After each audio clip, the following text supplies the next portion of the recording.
सभी शिव भक्तों को मेरा नमस्कार। आज मैं आपको आज सोमवार व्रत कथा सुनाने जा रही हूँ। एक नगर में एक बहुत धनवान साहूकार रहता था। उसके घर में धन की कमी नहीं थी, परंतु वह बहुत दुखी था क्योंकि उसके कोई पुत्र नहीं था। वह इसी चिंता में दिन रात दुखी रहता था। पुत्र की कामना के लिए वह प्रत्येक सोमवार को शिवजी का व्रत और पूजन किया करता था तथा सायंकाल मंदिर जाकर शिवजी के सामने दीपक जलाया करता था।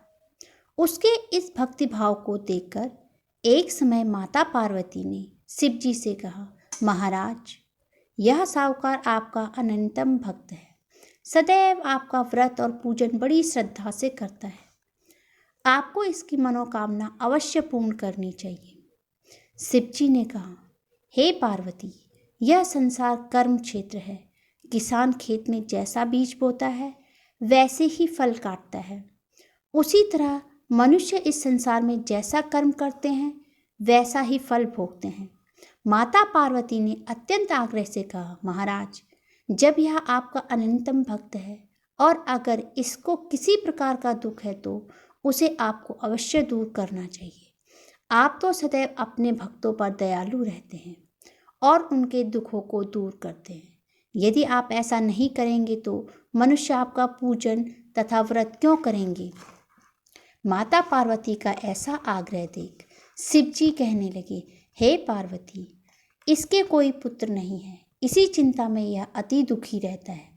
इसके भाग्य में पुत्र न होने पर भी मैं इसको पुत्र प्राप्ति कर वर देता हूँ, परंतु वह पुत्र केवल 12 वर्ष तक जीवित रहेगा। इसके पश्चात वह मृत्यु को प्राप्त हो जाएगा। इससे अधिक मैं इसके लिए कुछ नहीं कर सकता। माता पार्वती और भगवान शिव का यह वार्तालाप वह साहूकार सुन रहा था। इससे उसको न तो प्रसन्नता हुई और न ही दुख हुआ। वह पूर्व की तरह शिवजी का व्रत और पूजन करता रहा। कुछ समय पश्चात साहूकार की स्त्री गर्भवती हुई और 10वें महीने उसके गर्भ से अति सुंदर पुत्र उत्पन्न हुआ।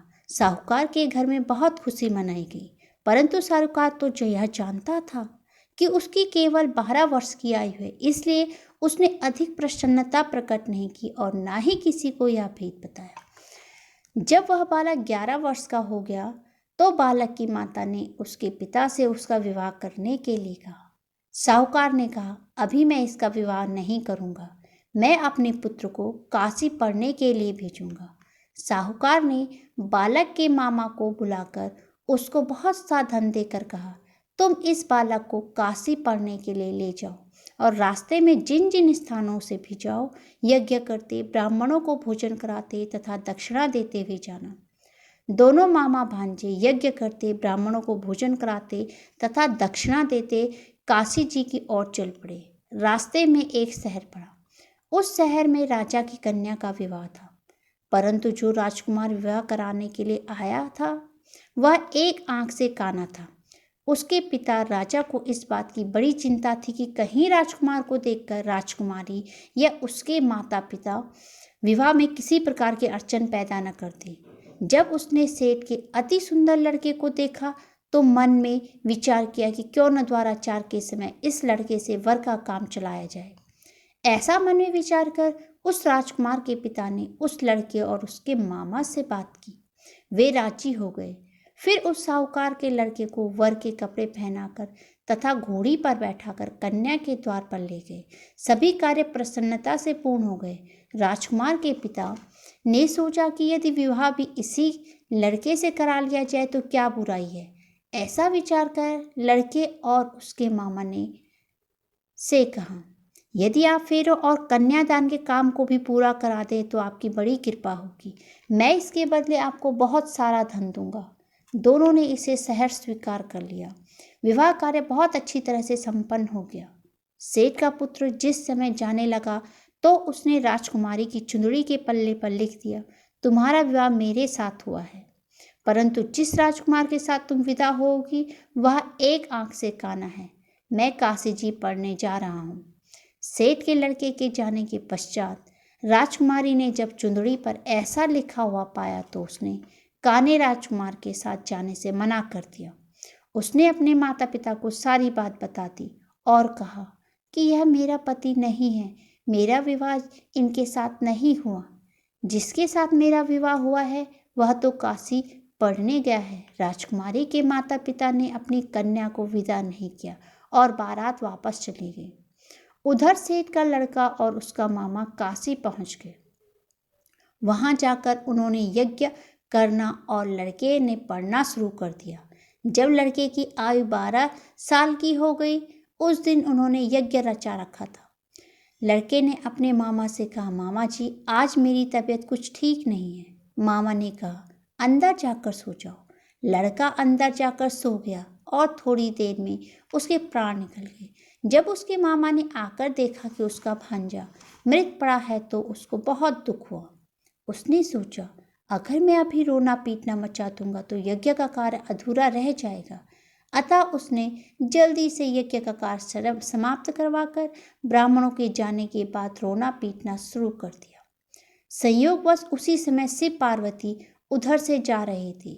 जब उन्होंने जोर जोर से रोने की आवाज़ सुनी तो पार्वती जी कहने लगी, महाराज कोई दुखिया रो रहा है, इसके कष्ट को दूर कीजिए। जब शिव पार्वती वहां पहुंचे तो उन्होंने पाया कि वहां एक लड़का मृत पड़ा था। माता पार्वती कहने लगी, महाराज यह तो वही सेठ का लड़का है जो आपके वरदान से उत्पन्न हुआ था। शिव जी ने कहा, पार्वती इसकी आयु इतनी ही थी, वह यह भोग चुका। तब पार्वती जी ने कहा, हे महाराज इस बालक को कुछ और आयु दो, नहीं तो इसके माता पिता तड़प तड़प कर मर जाएंगे।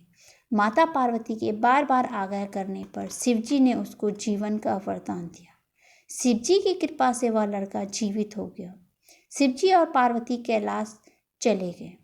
शिक्षा पूर्ण होने पर वह लड़का और उसका मामा उसी प्रकार यज्ञ करते, ब्राह्मणों को भोजन कराते तथा दक्षिणा देते अपने घर की ओर चल पड़े।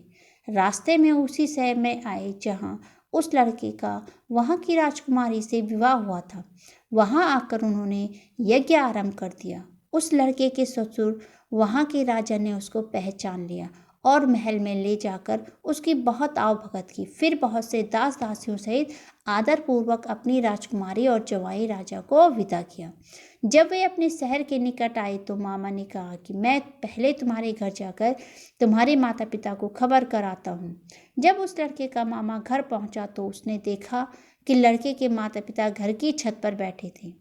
उन्होंने यह प्रण कर रखा था कि यदि हमारा पुत्र सकुशल लौट आए तो हम राजी खुशी नीचे आ जाएंगे, नहीं तो छत से गिरकर अपने प्राण दे देंगे। उस लड़के के मामा ने आकर जब यह समाचार दिया कि आपका पुत्र आ गया है तब उनको विश्वास नहीं आया। तब मामा ने शपथ पूर्वक कहा कि आपका पुत्र अपनी पत्नी और बहुत सारा धन लेकर आया है। सेठ प्रसन्नता से भर उठा। सेठ सेठानी आनंद पूर्वक नीचे आए। बाहर आकर उन्होंने अपने पुत्र तथा उसकी पत्नी का भरपूर स्वागत किया। सभी प्रसन्नता के साथ रहने लगी। जो कोई सोमवार के व्रत को धारण करता है अथवा इस कथा को पढ़ता या सुनता है, उसके सब दुख दूर होकर उसकी समस्त मनोकामनाएं पूर्ण होती है तथा इस लोक में नाना प्रकार के सुख भोग कर अंत में सदाशिव के लोक को प्राप्त होता है। ओम नमः शिवाय।